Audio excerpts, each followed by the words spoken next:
اسرائیل بنے گا حدیث میں خبریں یہ سارے مسلمان ممالک تمہارے ہاتھ سے نکل جائیں گے مسلمانوں، یہ عراق اور اردن اور یہ اور وہ، یہاں تک کہ ترکی، سعودی عرب کا بھی شمالی حصہ نکل جائے گا۔ البتہ مدینے کا جو ان کا پروگرام ہے اس کو اللہ نہیں پورا ہونے دے گا، مدینے میں داخلے کی ان کو اجازت نہیں ملے گی۔ بہرحال یہ سارا کچھ ہونے والا ہے۔ وہ وقت بھی آنے والا ہے کہ حضور کی ایک حدیث کے مطابق ایک شخص کے 1000 بیٹے ہوں گے تو 999 ختم ہو جائیں گے، ایک بچے گا۔ یہ وقت بھی آنے والا ہے کہ حضور فرماتے ہیں اتنی بڑی جنگ ہوگی، اتنی خونریزی ہوگی کہ پوری زمین اٹھ جائے گی لاشوں سے۔ تو پرندہ جو ہے کوئی، ایک تو پرندے ہوتے ہیں کہ جو مردار خور ہے، گدھ ہے، وہ تو بڑی خوشی سے اتریں گے، تناول فرمائیں گے لاشوں کو۔ اسی طریقے سے کوے ہیں، چیلے ہیں، لیکن جو نفاست پسند پرندے ہیں وہ لاش کے اوپر اترنا نہیں چاہتے۔ تو ایک پرندہ اڑتا چلا جائے گا، اسے کہیں زمین پر اترنے کی جگہ نہیں ملے گی، لاشیں ہی لاشیں ہوں گی، یہاں تک کہ وہ تھک ہار کر اس کے جو ہے پر جواب دے جائیں گے، گرے گا تو لاش پر گرے گا۔ یہ وقت آنے والا، اور یہ یہودیوں کے ہاتھ میں، یا یہودیوں کے جو سپورٹرز ہیں اس وقت، جو ان کے ہاتھ میں آلہ کار ان کے ہاتھوں آنا ہے۔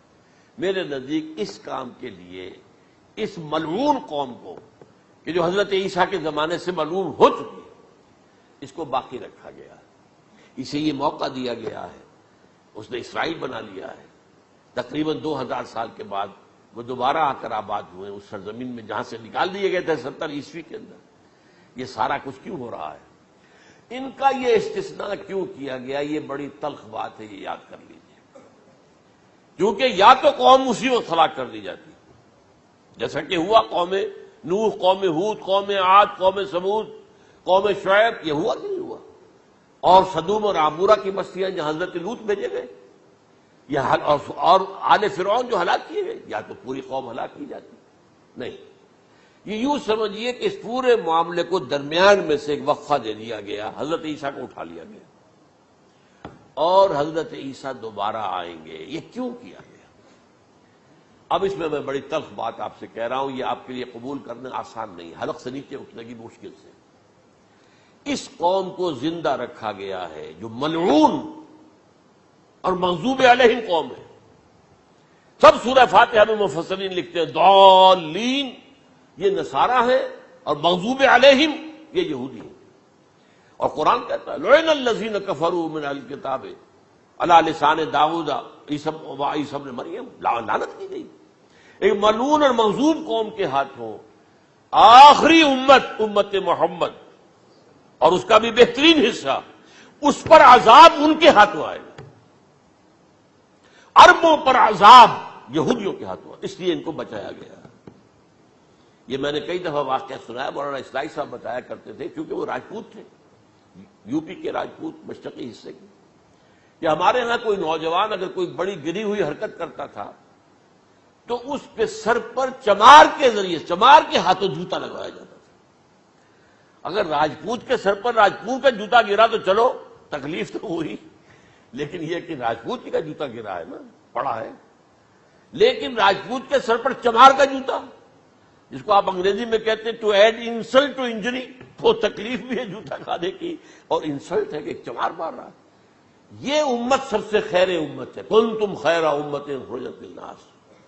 اس کے لیے عذاب بھی بدترین آئے گا، اور کن پر آئے گا؟